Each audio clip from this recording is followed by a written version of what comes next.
Bonjour à tous, aujourd'hui on se retrouve une nouvelle fois après quasiment 2 mois d'absence, sans notre cher acolyte Thibaut cette fois-ci, et on vient vous parler de tout ce qui est la préparation mentale et l'aspect mental dans le bras de fer, n'est-ce pas? Tout à fait, mon cher Magnifique. Tim. Par quoi on peut commencer par exemple, toi Yaroslav, quand tu apprends que tu as une compétition, oui. Est-ce que tu fais une préparation mentale en particulier ou est-ce que pas du tout? Bien sûr. Et je ne vais pas commencer à dire, évidemment, si c'est une compétition, c'est non plus pas trop non plus exceptionnel d'ampleur et qu'il n'y a pas d'adversaire super fort, je vais la prendre à la légère. Non, je préfère prendre toutes les compétitions au maximum et être prêt mentalement et physiquement à 100%. Évidemment, on n'arrive pas toujours à le faire. Forcément, oui. Et donc voilà, bien sûr, je me dis que j'ai un tel laps de temps. Oui. Il faut que je prévoie comment gérer le stress. Mais bon, le stress, ça part surtout quand on est en bonne forme physique. Oui, bien sûr. J'étudie plus ou moins. J'essaie de contacter les athlètes si je sais pas qui vient, qui ne vient pas. Ce sont des compétitions, bien sûr. Évidemment, soit je le contacte, soit je demande aux gens est-ce que vous savez qui sera d'intéressant pour moi, pour mon style. Parce qu'évidemment, en fonction des styles, ça joue beaucoup. Ça joue beaucoup. Il faut que je me prépare plus pour un style que pour un autre. Savoir placer mes points forts, et donc je prends tout ça en compte et après je me dis voilà, j'ai un certain nombre d'heures d'entraînement par jour, donc si je suis prêt physiquement, je serai beaucoup plus calme mentalement. Mais pour prendre l'aspect mental dans le sens global, je me prépare énormément avec tout ce qui est pas de stress, confiance en soi, savoir ne pas être déboussolé face à un adversaire, par exemple, qui provoque. Et ça se fait ça sur table aux entraînements avec les gens en face, parce qu'avec les potes on rigole, mais des fois il faut se mettre en mode compétition. Rester sérieux, bien sûr. Voilà, rester sérieux, faire des départs, et des fois il faut savoir s'énerver pour être peut-être plus explosif. Des fois il faut savoir se calmer pour ne pas être trop énervé, pour ne pas être pris par les sentiments. Maîtriser ses émotions, quoi. Exactement. Et tout ça se fait et à l'entraînement, mais surtout avec les autres personnes en entraînement sur table. Donc tout ça, je le fais. Mais ça me prend pas énormément de temps parce que. Mais c'est pas un aspect sur lequel tu vas te concentrer. Voilà, c'est ça. J'aurais pas un jour. De ta préparation exactement. Physique, si je me dis plus je suis fort physiquement et plus je suis rapide ou plus je suis mieux techniquement, je sais très bien que mentalement je vais être plus apaisé, au sens je vais être plus en confiance par rapport à ma compétition. Après, évidemment, je vais pas prendre un jour tous les jours ou un jour par semaine de me dire aujourd'hui c'est que de la préparation mentale. J'allume un film de t'es le meilleur du monde, aie confiance en toi. Non, évidemment c'est pas ça. Regarde tes anciens combats. Ils disent putain mais quelle machine de guerre, tire loin. Ou l'inverse, je vais commencer à me rabaisser, on me dit allez motive-toi plus. C'est que t'as perdu. Il y a pas de ça, voilà, exactement, il y a pas de ça. C'est juste, je me dis ok, il faut que je me prépare, il faut que j'ai confiance en moi. Pour avoir confiance en moi, il faut que je sois plus fort physiquement. Bien sûr. Et derrière, il faut savoir gérer ses émotions et le stress. Alors pour moi, la préparation mentale, et surtout pour savoir étudier les adversaires aussi qui viendront, ou juste savoir quelle technique imposer, dans quel point fort partir. Donc tout ça, c'est de la préparation mentale. Et c'est mêlé avec le physique, quoi. Mêlé avec le physique. Et avoir aspect multidimensionnel comme dans les films. Non, je veux dire avoir un multivers, multidimensionnel, l'aspect multiversel par rapport à la récupération mentale. N'oubliez pas de vous connecter à vos chakras régulièrement. C'est là. Voilà, plus on débloque de capacité mentale, plus on peut. Non, tout ça pour dire que oui, tu prépares mentalement, mais de manière en même temps que la prépa physique, quoi. C'est ça, c'est surtout savoir. Simple. Exactement. Ok. Ouais, tu veux commencer ou tu veux... Qui a une préparation mentale genre différente? Peut-être que absolument planifiée. Ça fait partie quand même des trucs qu'on peut faire, je trouve. Une préparation vraiment plus mentale. Tu fais ça, toi? Non, je dis ça bien sûr, évidemment, c'est pas mon cas, mais moi je suis un peu comme Yaro, c'est-à-dire que ça passe avant tout par la préparation physique, dans le sens où si je sais que je suis en forme, évidemment que je serai plus confiant aussi, quoi. Oui, c'est normal. Mais il y a quand même un truc où même si c'est les deux en même temps, c'est prépa physique et mentale, il y a quand même un aspect où moi sur la table, je m'imagine aussi mes adversaires, tu vois. C'est-à-dire que quand je fais mes exercices spécifiques, je m'imagine aussi avoir un adversaire en face de moi. Je m'imagine pas juste avoir une poulie et essayer de la tirer. Je vais juste me focus vraiment sur, je me dis ok, par exemple si je fais un exercice de hook, ok là j'essaie de rentrer tel type ou tel type, tu vois ce que je veux dire. Oui, t'anticipes des éventuels mouvements pour s'adapter. C'est ça. Ça, c'est très intéressant. Non seulement sur la table, c'est-à-dire en spécifique bras de fer, je veux dire avec des poids, mais aussi évidemment avec vous sur la table quand on fait des starts et des sparring tout simplement. Ça c'est vrai. Ça je le fais aussi, comme je l'ai dit, oui, j'essaie de me visualiser un adversaire, c'est ça. Se préparer pour, surtout quand on fait de l'entraînement. Mais effectivement, par rapport à la poulie ou les exercices, c'est vrai que moi je le faisais pas. Moi justement, je suis dans l'aspect physique de pure performance. Voilà. Plus je performe, mieux je serai placer ses points forts ou confiant contre les adversaires. Oui. Mais je vais pas me dire, je fais cet exercice pour contrer cette personne-là. Ah non, pas forcément, pas dans ce sens-là, mais juste, moi, je m'imagine quand même avoir un adversaire en face quand je fais ça. Pas forcément spécifiquement un adversaire, mais juste, je m'imagine avoir, je sais pas, un des gars que je me dis être le meilleur en face de moi.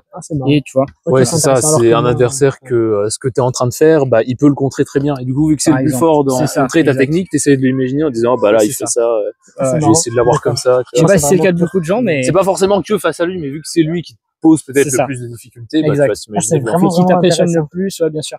En tout cas, moi, c'est mon cas. Moi, c'est comme ça que je fonctionne. Je trouve que ça marche plutôt bien. Je sais pas, même dans mes entraînements, ça me donne un côté un peu plus ludique aussi. Moi, tu penses à quelque chose plutôt que juste penser à rien et faire. Oui, voilà, c'est ça. Mais même si je dis pas que c'est inutile, hein, bien sûr. C'est de la performance et c'est bien aussi, mais je trouve que. Mais chacun a ses méthodes. Voilà, c'est ça. Toi, t'as une préparation mentale, mon cher Romain? Non. Est-ce que même, mais je suis d'accord avec Hero, ça passe par le repos. Pour moi, ça passe par le repos physique. Oui, ok. Moi, je me mets 10 jours minimum. Donc la préparation mentale de Romain commence 10 jours avant la compétition. C'est résister à l'envie de s'entraîner. Non, ça commence pas. Mais ça passe par le repos physique en étant en forme. Tu vois. Oui, bien sûr. Oui. Parce qu'en n'étant pas fatigué de l'entraînement, tu vois, forcément. Puis en plus, quand tu voyages, quand tu fais des compétitions internationales, t'as l'avion, t'as les trucs à penser. T'as le cut peut-être. Donc voilà, je pense que c'est mieux effectivement d'arriver reposé. Carrément. Pour ce genre de compétition. Ouais. Après, bon voilà, je fais un peu pareil. Je regarde les combats des adversaires qui vont être là pendant la compétition. Ouais. Voilà. C'est vrai que là-dessus, j'aurais fait, je pense, la même chose. Pour m'adapter à leur pour style. S'adapter au style, etc. Mais vu que moi, je ne peux pas pour l'instant faire les combats internationaux, j'ai pas vraiment d'adversaire à prendre. Normalement, en France, je connais plus ou moins tout le monde. Oui, bien sûr. Je fais pas ça, mais c'est vrai que c'est un point très intéressant et ça vient souvent dans les sports de combat.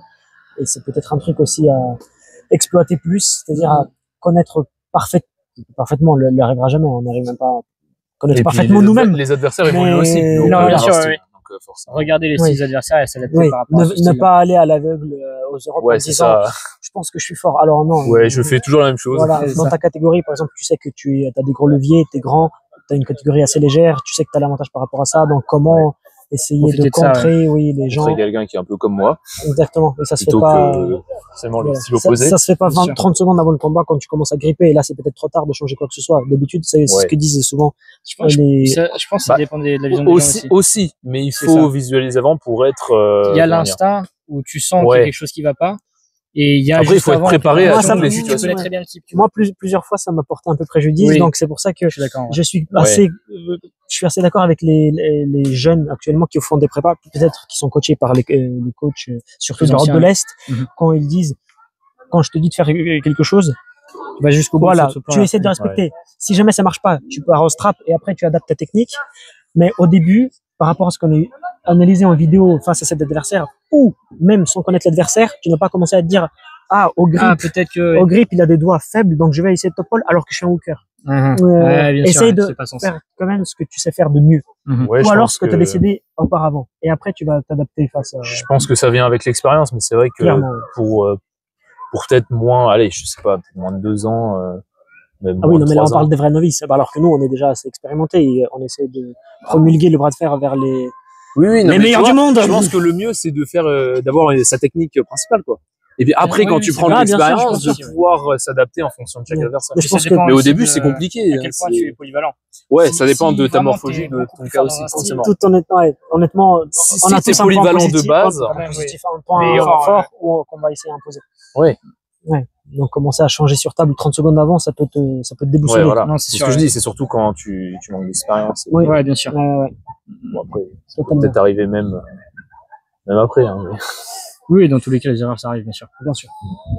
Maintenant, moi, un truc qui m'intéresse, c'est notre propre perception de nous-mêmes. Notre propre perception, tu vois, c'est-à-dire, qu'est-ce qui te choque, là? Ah, non, stop, elle a un psychologue, là. Notre perception physio-psychologique de notre être. à un instant T. Non, oui. Non, ce que je veux dire, c'est que c'est quand même un sport de combat, un sport de force, ouais. Et on peut avoir, on va dire, des envies de comparaison de manière assez constante. Ah, ça c'est intéressant. Oui. Voilà. Donc tu veux parler de notre vision, de notre propre niveau, propre niveau, et surtout comment on perçoit le sport en général. C'est ça. Et comment nous on est dans ce sport, exact. Et qu'est-ce qu'on veut atteindre, ou quelles sont nos attentes par rapport à nous. Ok, c'est ça. Ouais, c'est ça. Okay. Tout à fait. Pas forcément. Non, comment on nous voit. Parce non, que je vois un petit. Oui, je suis un petit nain et je me vois genre un colosse super beau gosse. Bah non, c'est tellement faux. Donc voilà, ça marche pas. Donc comment je me perçois dans le sport. Dans le sport, bien sûr. Bah, oui. Je sais pas moi, par exemple. Mais t'arrêtes, oui. Pardon. Vas-y. Par exemple, en France, toi, tu penses que tu te situerais où et où est-ce que tu souhaiterais du coup à l'avenir faire une compétition? Ça c'est. En quelle catégorie? Très intéressant. Comment ça, quelle catégorie? Quelle catégorie de poids? Ah, non mais non, tu sais, catégorie de, je sais pas, de voiture. Non. Grosse carrosserie. Non mais je veux dire, ça, je peux pas vraiment me projeter. Alors qu'avant, évidemment, j'essayais de monter en poids. Maintenant, je ne saurais pas vraiment répondre concrètement à cette question, étant donné que le poids, je suis pas en train de dire que c'est assez variable ou volatile, c'est plutôt quelle compétition t'intéresse. Et souvent, en France, pour l'instant, malheureusement, on n'a pas toutes les catégories possibles. Non, bien sûr. Même si maintenant, elles sont de plus en plus resserrées. Oui. Avant, il y avait des gaps de 15 kilos. Oui, bien sûr. Maintenant, on commence à faire plutôt du 10, surtout même au régional. En France, c'est 55, il n'y a rien à dire. Donc, évidemment, à long terme, quand je vais devenir, j'allais dire adulte, je suis déjà adulte depuis longtemps, quand je vais devenir t'es jeune dans ta tête, vieux, à partir de 30 ans, quoi, très vieux, quoi. Je vais, je pense, prendre du poids et essayer de monter petit à petit. Mais actuellement, non, je pense que je me sens bien en 70 ouais. Pour être juste en forme, actuellement.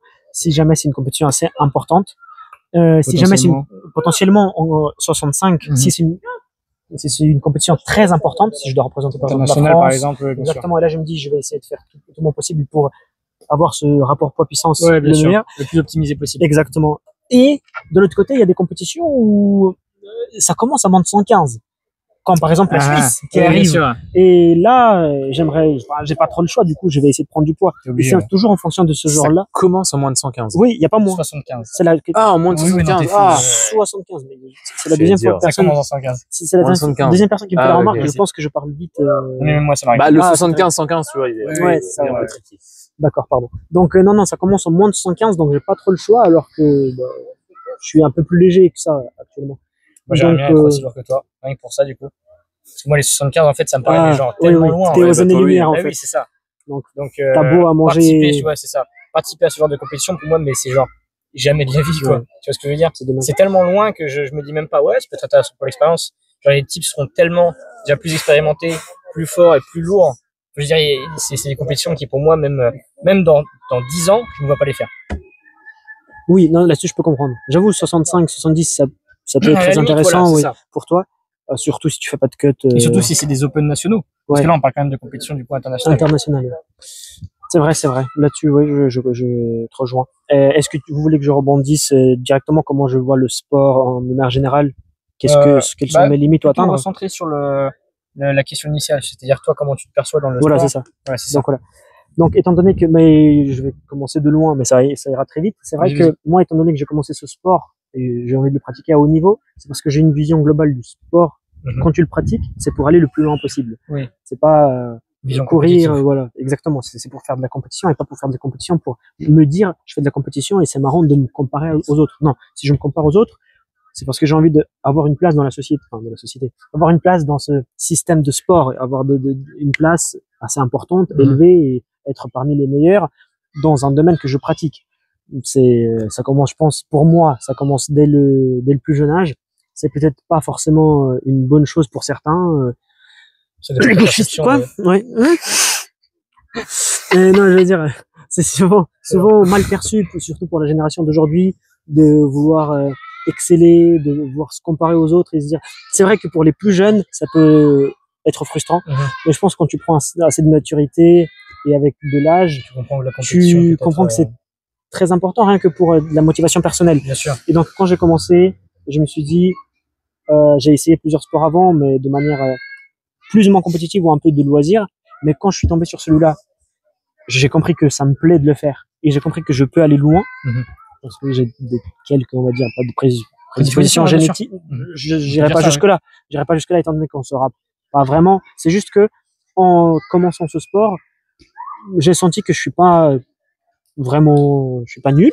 Et on m'a dit que oui, j'avoue que je peux aller à un certain niveau atteindre. Et étant donné que je l'ai atteint actuellement, je me sens pas très mauvais. Je suis loin d'être le meilleur, même en France, mais je suis loin d'être le pire aussi. Je pense même que je suis plus proche du meilleur que du pire. Donc je me considère assez relativement proche de ce que tu souhaitais atteindre à la base. Alors, par contre, ça, non. Même, peut-être même dans des années très loin de là, mais je me dis, si je peux atteindre cette limite sportive et cette réussite personnelle, accomplissement du soi, dans un sport, ce sera dans celui-là.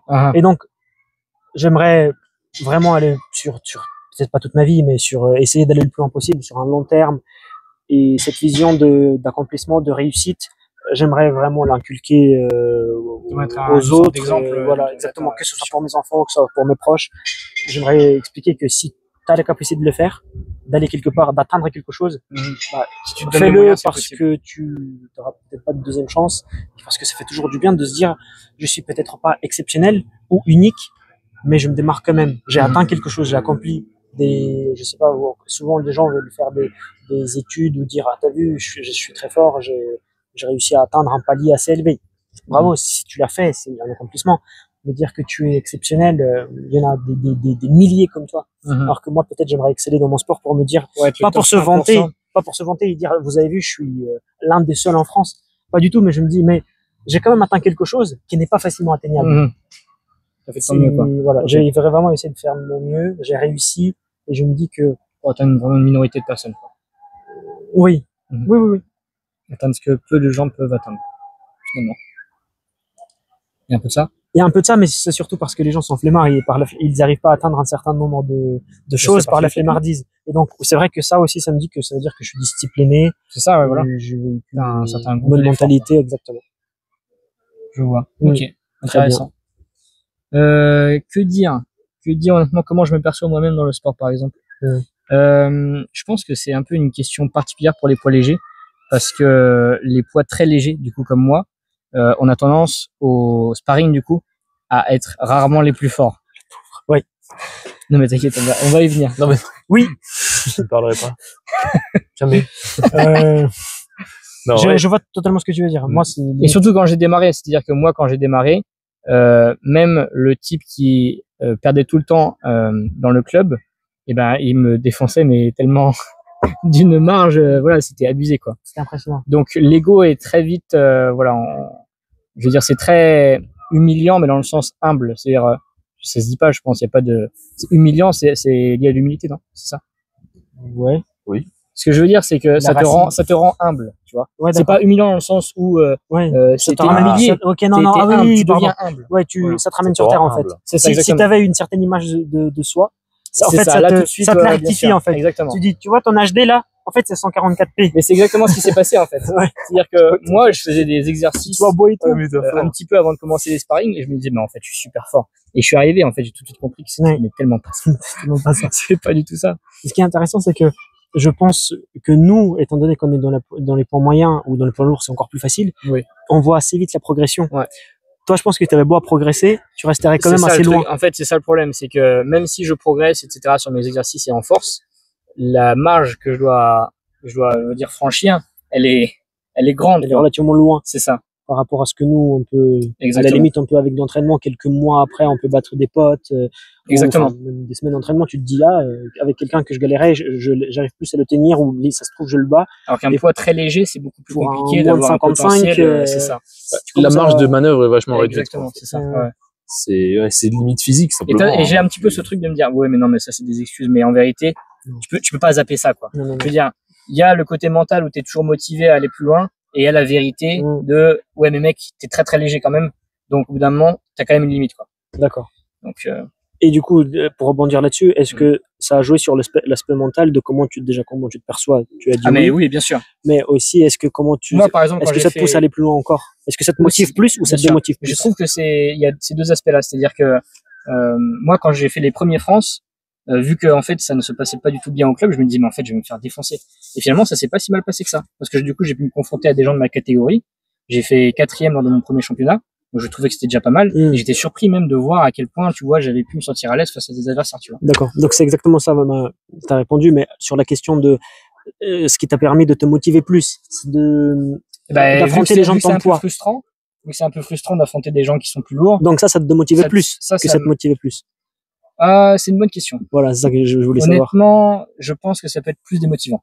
Voilà. Je pense que ça peut être plus démotivant parce que du coup, tu vois pas les progrès, en fait. Ouais. Ils sont là, mais juste. Tu n'arrives pas à les remarquer, ouais. C'est ça. D'accord. Donc, ça, c'est intéressant. Donc, conclusion, les gars, vous ne démotivez pas. Et prenez du poids, faites 80 kilos parce que c'est vraiment chiant. Bah, pour certains, 80, c'est peu. Mais je veux dire, oui, non, n'écoutez pas. Mais voilà, surtout ne vous démotivez pas un prise de masse débile, mais évidemment, chacun a son poids optimisé, mais moi, je trouve quand même que les poids légers, dans les clubs bras de fer, quand même la vie un peu dure. Oui. Je trouve. C'est vrai. Mais pas Romain. Non, effectivement. C'est l'un des seuls qui a la vie facile. Et le truc, c'est que, vu qu'en fait. Non, ça dépend pas. Okay, il a aussi la morphologie, tu vois, de quelqu'un de plus grand. Donc, il y a ça aussi. Quelqu'un de plus grand, quelqu'un de énorme. Non, mais ce que je veux dire, c'est que, il a pas la morphologie d'un 70 typique. Ah bah non, mais même pas de 80. Ouais, c'est vrai. Bah, j'ai la taille, quoi. T'as l'anthropométrie de quelqu'un de j'ai la taille, mais pas le poids. Ouais, de quelqu'un de fait 80 plus. C'est ouf. J'ai l'avantage de la taille, donc, sans avoir au niveau des bras. Sans avoir le désavantage du poids lourd. Exact. D'accord. Donc, toi, du coup, comment tu te perçois dans le bras de fer? T'as quand même eu un parcours où t'as vraiment très vite progressé. Je trouve que, personnellement, en tout cas, c'est l'une des progressions les plus, je veux dire, fulgurantes. Ouais, je sais pas comment expliquer, mais c'est exponentiel, quoi. C'est-à-dire que, moi, je t'avais vu, en Open 2023 en Ile-de-France. À Paris, ouais. C'est ça, exactement.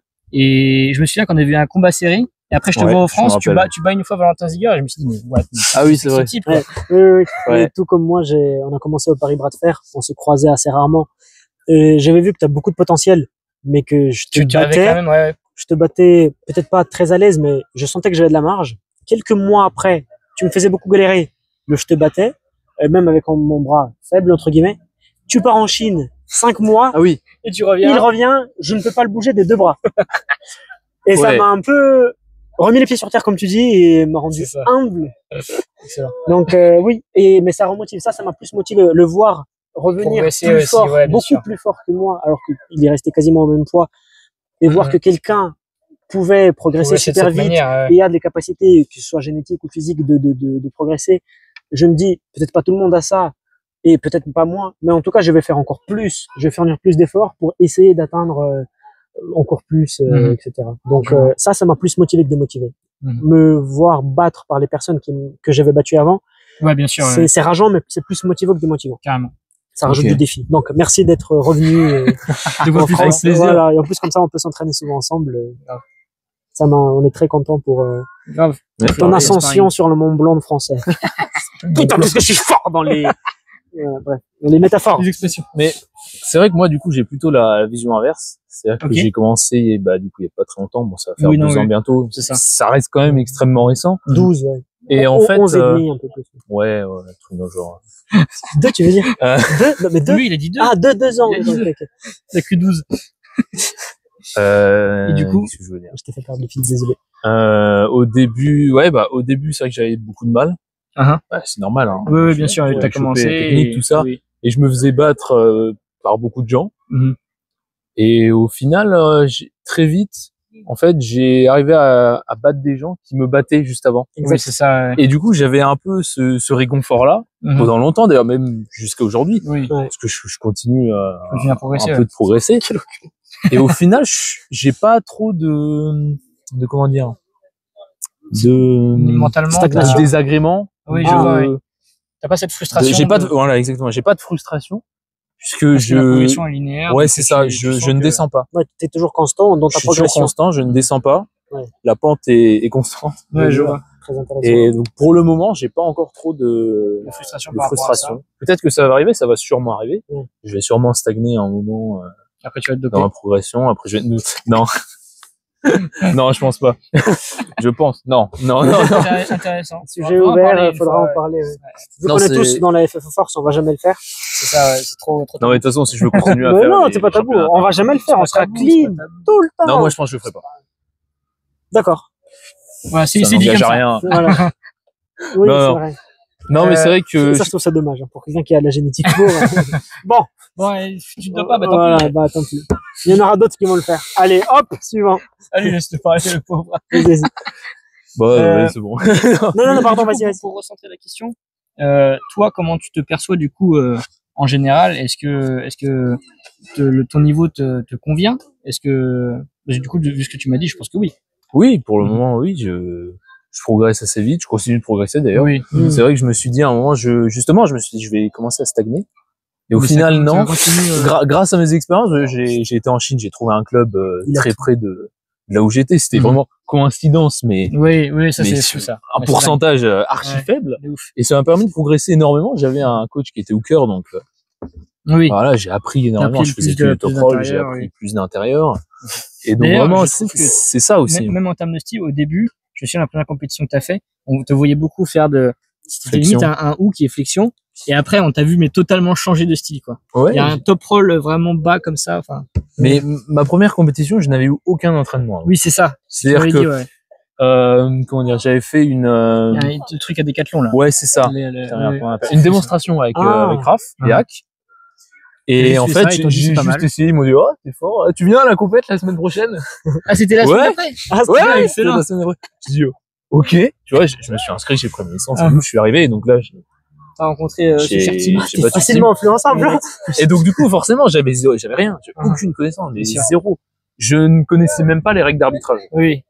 Tu vois, une poignée incroyable. Même on te voit en fait quand je regarde les vidéos encore de cet Open, tu sais, je te vois et t'es perdu, je sais pas quoi faire. Qu'est-ce que je suis censé faire? Il m'a défoncé. Ah oui, merde. Non mais voilà, donc forcément d'où l'importance du poids. Tout premier jet, quoi, vraiment un premier jet, donc et après, j'ai vite compris, donc j'ai vite progressé. Ouais, la technique s'est apprise. Oui, bien sûr. Les méthodes d'entraînement aussi. T'as été au club de Paris, tout ça, bien sûr. C'est ça. Puis voilà, j'ai pas vraiment eu de descente. Ouais. Oui, pour l'instant. Et d'ailleurs, j'appréhende un peu, parce que ça va sûrement arriver. Donc je pense que je saurais pas quoi faire. Ouais. Peut-être que je continuerai à m'entraîner. Je pense sûrement d'ailleurs que je continuerai à m'entraîner de manière en routine, quoi. Ouais, je vois. Finalement, en espérant progresser comme tout le monde. Quand tu stagnes. Mais moi, je pense qu'au contraire, tu seras peut-être plus motivé justement à faire plus d'efforts. Moi, si je vois qu'il y a des trucs qui vont pas dans mon entraînement et que je progresse pas bien, je prends des décisions immédiates. C'est-à-dire que vraiment, je me dis, ok, ça va pas là, bah du coup, j'essaie de changer ça, quoi. Tu vois ce que je veux dire? Ouais. Après, je sais pas, hein, mais c'est comme ça que je me dis. Très intéressant, très intéressant. Et je voulais peut-être aussi rebondir sur la question sur la perception. C'est parce que tu as parlé de l'évolution constante, ce qui est très intéressant. Chose que moi j'ai pas du tout eu.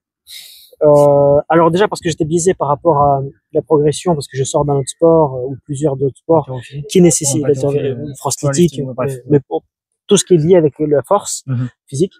Et moi j'avais toujours la vision de préparation, un petit repos, périodisation, évolution, et on essaie de monter comme ça. Chose qui marchait plus ou moins bien, mais difficile toujours à gérer avec une vie soit étudiante comme nous, forcément, soit voilà de chômeurs comme Tim. Ah, il était pas chômeur, il était clean, mais propre. Le petit tacle. Propre. Non, bref, mais on aurait pu continuer là-dessus. Non, j'allais dire de étudiants ou ceux qui travaillent dans la vie active. Peut-être pas à plein temps. Non, bref, j'abuse. Non, franchement, j'abuse. Pardon. Donc, il y en a plein qui sont soit, limite, il y en a qui commencent de plus en plus jeunes. Donc, il y en a qui commencent limite même pas étudiants, mais forcément, genre, lycéens, collégiens. C'est un peu tôt. Beaucoup d'étudiants, vie active. Il y en a même qui ont des métiers, soit à risque, soit avec plus d'horaires que prévu. Et je me suis dit, c'est une bonne décision par rapport à ça. Donc, j'ai jamais vraiment eu de progression constante. Je pense pas que ça dépend de moi. Je pense que ma progression, ma limite génétique, ou on va dire ma limite physiologique était plus basse que celle de Romain, parce que constamment j'ai progressé.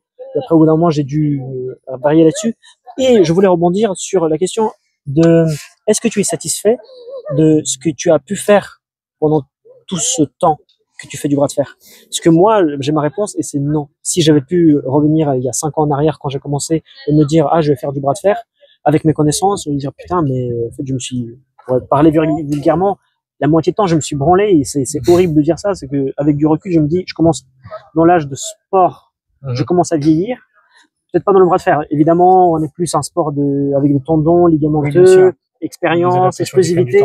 Voilà, là-dessus, on est bien. Donc, je peux revenir actuellement. Je commence à rentrer dans la vie active à partir de demain. J'ai mon premier contrat de, bref, aparté, pour dire que je vais essayer d'adapter mon rythme et malgré tous les aléas de travail, tous les aléas de, je sais pas, voyage, vie de famille, je vais essayer de continuer de progresser, faire toujours les périodisations ou essayer de monter, de préparer des compétitions au max, mais faire ça de manière encore plus sérieuse. Alors que quand j'étais étudiant et j'avais plus de temps, je me rendais pas compte. Et je me disais, non, j'ai toujours plein de trucs, il faut que je parte, il faut que je fasse plus mes devoirs. Après, ça va être encore pire, quoi. Et là, en faisant des stages ou des petits boulots à côté, je me dis, en fait, ça laisse tellement moins de temps, le monde du travail, même si t'es assez carré ou alors tout est planifié en avance, organisé, et je me dis ok, je peux avoir beaucoup plus d'organisation, ça va être plus facile pour les préparations, mais ça demandera encore plus de motivation mentale et de préparation mentale pour ne pas abandonner et pour me dire allez, t'as planifié ça pendant 2 semaines, tu fais que ça parce que t'as une préparation, t'as une compétition, t'as des adversaires, t'as quelque chose à te prouver, à prouver à soi-même, donc évidemment il faut que tu te lances à fond. Et donc, moi, je pars avec plusieurs regrets de j'ai pu faire mieux et je l'ai pas fait. Est-ce que toi, tu as le même ressenti? Parce que te voir progresser constamment, je me dis, alors, c'est soit parce que tu es très rigoureux et parce que tu es très motivé, ou c'est parce que juste vraiment, c'est, allez, prodige génétique et tu as de la chance de, avec ce que tu fais progresser. Parce que je sais que Tim, c'est un énorme bosseur. On le voit énormément et tu vas prendre la parole juste après, mais je suis fasciné par son investissement extrêmement rigoureux. Des fois, il décale les rendez-vous avec ses parents. Les pauvres, putain, sa famille, elle subit parce qu'il doit rentrer sur Paris, s'entraîner. Alors que moi, je vais privilégier plus autre chose, genre partir en vacances. Je dis jamais non, je vais tout de suite oui. Ouais, donc j'étais influencé par ça. Et là, je me dis maintenant que j'ai un programme un peu plus strict, mais je peux me projeter à plusieurs mois en avance. Je vais être vraiment beaucoup plus rigoureux et essayer de donner de mon mieux encore plus qu'avant. Alors qu'avant, j'avais la possibilité, mais tout ce temps est perdu, donc je pars avec un peu de regret. Est-ce que toi, tu as le même ressenti? T'avais dit non, du coup, t'avais pas oui, moi, moins t'investir, investir sur autre chose finalement. Voilà. Non, moi, je suis assez content de ce que j'ai fait. Parce que je pense que j'ai donné mon maximum. D'accord. Okay. En fait, au début, quand je suis arrivé au club de Paris, on m'a donné un conseil. Si on m'a dit, tu débutes, fais tous les événements. Fais tout ce que tu peux faire, t'y vas. Tous. Et donc, j'ai commencé, j'ai fait tous les Open que je pouvais. Enfin, en tout cas, t'y étais plus ou moins pas loin de chez moi. Tous les entraînements, peut-être des Vendetta, c'est arrivé. J'essayais de tout faire ce que je pouvais parce que j'avais du temps. Dans mes études, j'avais un peu de temps. Je voulais m'investir.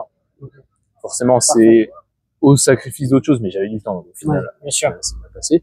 Et donc, voilà, j'ai suivi ce conseil, limite, jusqu'à maintenant, en fait, même. J'ai suivi tous les championnats, France, Europe, t'y vas, t'as le choix, oui ou non, oui, monde, oui. Encore une fois, j'ai essayé de faire tous les événements que je pouvais. Ouais, t'as été aux Europes, t'as été au monde, t'as toujours participé. Ouais, j'ai toujours participé à tout ce que je pouvais à chaque fois. Et ça, c'est beau, tous les entraînements, j'ai essayé d'être assez régulier. Et c'est ce que je veux dire, c'est admirable, étant donné que toi, quelqu'un qui a des capacités, on va dire, un peu plus grandes que nous, quoique toi aussi, génétiquement, de manière physiologique, t'es très très bien membré. Et je parle avec d'expérience, parce qu'on est très proche avec Tim et Romain. Mais j'allais dire, eux, en sachant qu'ils ont des capacités à progresser, à aller plus loin parce qu'ils ont des petites prédispositions génétiques, aller peut-être quelqu'un qui sera plus résistant, quelqu'un qui sera plus endurant, quelqu'un qui sera plus fort grâce au levier comme Romain ou toi, vous vous êtes dit, malgré les facilités que j'ai ou alors malgré les avantages, c'est pas une raison de se reposer. Et voilà, vous vous êtes dit, on va s'investir encore plus, devenir encore plus fort. Et donc, alors que moi, à l'inverse, alors que j'ai soi-disant, j'essaie de dire, j'ai une mentalité de essayer d'aller le plus loin possible.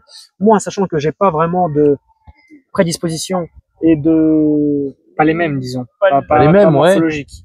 En tout cas, pour l'instant, pas visible et pas morphologique. Même la force, je pense pas que je sois quelqu'un de très fort. Je pense que je suis fort juste parce que je me suis investi, mais surtout dans les années de sport de force et dans les années de bras de fer. Ok, je vois. Mais je pense que j'aurais pu faire mieux et je me dis, moi, quelqu'un qui n'est pas exceptionnel, je pars déjà avec des regrets alors que j'aurais pu le faire. Il y a vraiment un problème, quoi. Donc, je suis vraiment admiré par admiratif, je veux dire. Je suis vraiment admiratif de ce que vous avez fait et franchement, c'est exactement comme ça qu'on réussit à devenir champion et aller le plus loin possible. Quand on arrive à comprendre qu'on peut aller dans ce sport, il faut pas se reposer sur ses acquis, il faut essayer de s'investir encore plus. Et voilà ça fait plaisir. Voilà le résultat, 5e Europe, champion de France, alors que moi, voilà. Vice. Voilà. Vice-champion de France, mais facilement champion de France en 55. Allez, on va dire les termes. En 60, quelqu'un qui est en 55, qui est vice-champion en 60, quelqu'un qui est 5e en Europe. Oui. Et voilà, quelqu'un qui a perdu sa place d'Île-de-France. Je suis même pas dans le top 3 en Île-de-France. Voilà, je suis une grosse merde. T'as fait deuxième. Non, j'ai rigolé, oui. T'as fait deuxième, et en plus de ça, il y a quand même plusieurs facteurs. Mais bref, on va pas revenir là-dessus. Non, ça va, j'essaie pas de me descendre, mais disons que t'as participé en 80 et tu faisais 74 peut-être. Ouais. Donc voilà, fameux-là. Non, puis tu t'entraînais pas énorme non plus. Mais ça, c'est pas du tout une excuse, c'est ce que je viens de dire. On a débattu là pendant 10 minutes pour dire que, justement, cet argument ne doit jamais venir. Quelqu'un qui s'est pas entraîné, tu dis, c'est ton problème. T'avais qu'à le faire. Oui, mais je suis d'accord. Voilà. Maintenant. Moi, je m'entraîne, ça fait 2 ans que je m'entraîne. Exactement. Moi, j'ai plus l'excuse de, oui, je viens un peu pas très bien préparé. C'est ton problème, t'aurais dû le faire. Tu participes à une compétition, fais-le. Oui, c'est ça, oui. Si tu l'as pas fait, ferme ta gueule. Ne te dis pas que, si tu t'étais entraîné, tu serais plus fort. Non, tu l'as pas fait. On saura pas si t'es plus fort ou pas. Donc, prépare-toi et la prochaine fois, t'auras le résultat. Voilà. Intéressant. Voilà. Bon, je sais pas combien de temps on est, mais je vais juste vous poser une dernière question. 35 minutes, je crois. Ok, d'accord. Ouais, déjà. Ok. Avec des cuts, ça ira peut-être 30. Ok. Ouais, vas-y. Dernière question. La dernière question, c'est beaucoup plus simple. Allez. C'est, est-ce que vous agissez mieux? Qu'est-ce qu'il y a? Pardon, allez. Vous agissez mieux sous le coup de la pression ou quand vous êtes plus, au contraire, relaxé et détendu? Toujours sur le coup de la pression. Ouais, pareil. Toujours. Que ce soit. Je sais que ça dépend des gens. Ouais. Mais personnellement, j'ai toujours mieux fait mes compétitions lorsque j'avais de la pression et que j'étais pas sûr de les battre. Pareil. Moi, quand je regarde mes vidéos, les Open que j'ai fait en France, malgré que ce soit une bonne idée, de faire le maximum d'Open, j'avais pas forcément d'objectif en particulier. Parce que le but, c'était simplement de faire le plus d'Open en particulier. Voilà. Et du coup, ça fait que quand je regarde mes vidéos, je suis un peu en mode, je participe, mais c'est tout, quoi. Alors qu'en France, j'avais vraiment un objectif en particulier. Et c'est là que je vois la différence parce que j'étais beaucoup plus à fond, en fait, sur la table. Ouais. Et aussi, même la récompense est beaucoup plus grande. C'est-à-dire que quand tu réussis à faire ce que tu t'es fixé, tout de suite, en fait, le plaisir, il est tellement, mais 100 fois meilleur. Bien sûr. Ouais. Parce que, ok, d'accord, tu peux faire un classement à un Open et t'es content. Moi, j'étais très content, par exemple, de faire le 3e à l'Open Île-de-France, c'était cool. Mais quand j'ai réussi à faire ce que je voulais aux France, quand, par exemple, dans les poules, j'étais invaincu, mais j'étais fou de joie, quoi. C'était génial parce que c'était vraiment ça. J'avais visé, je m'étais dit, peut-être que ces gars-là, je peux pas les battre et tout. J'étais vraiment pas sûr.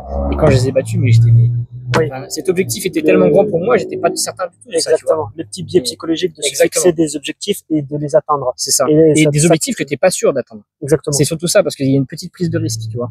Oui. Et si tu fixes des objectifs, mais que d'un côté tu sais un petit peu, t'es confiant, la récompense sera pas la même. Alors que si t'es un peu en mode, je veux le faire, mais peut-être quand même que il sera plus fort, tu vois. Et t'arrives le jour même, et en fait non, c'est toi qui est présent, quoi, qui est là, et que t'as le niveau pour ça, mais la récompense, elle est juste exceptionnelle, quoi. Ouais, je suis d'accord. Et moi aussi, je marche souvent sous la pression de essayer de les battre. Il y aura des gens présents que tu es pas sûr de les battre, ou alors ne serait-ce que les gêner, déjà, ça peut être une victoire. Oui, c'est ça, exactement.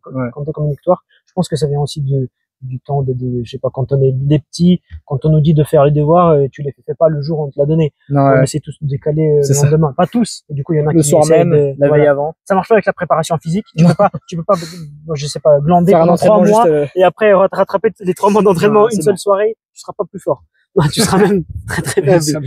Mais j'avoue que pour le petit biais mental, comme tu as dit, je fonctionne plus sur la pression et ça donne plus de réconfort si tu arrives à atteindre quelque chose que tu t'es fixé, dont tu n'étais pas sûr de réussir. Ouais.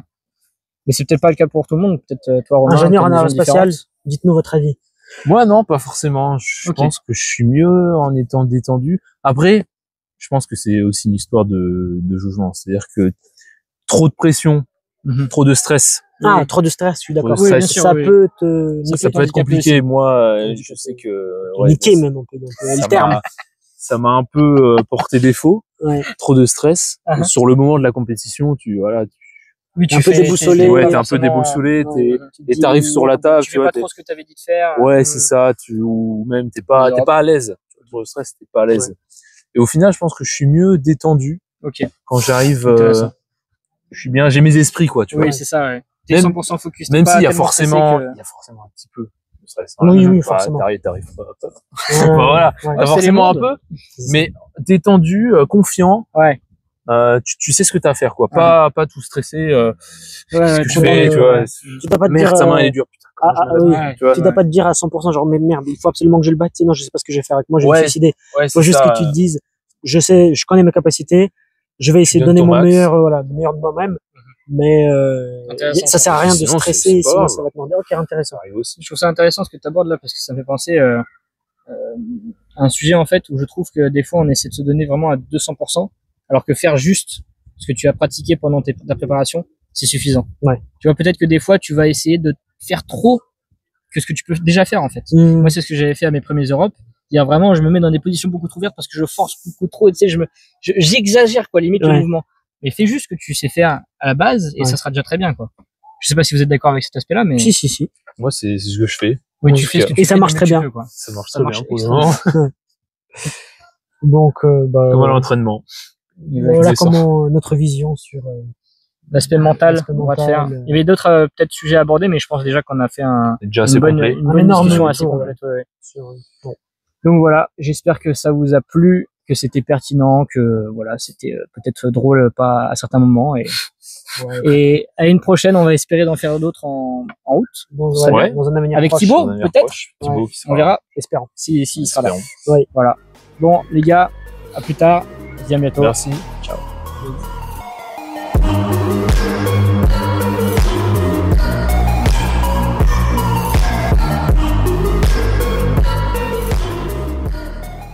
Toujours là, toujours pour faire la même chose. Nique ta grosse mère!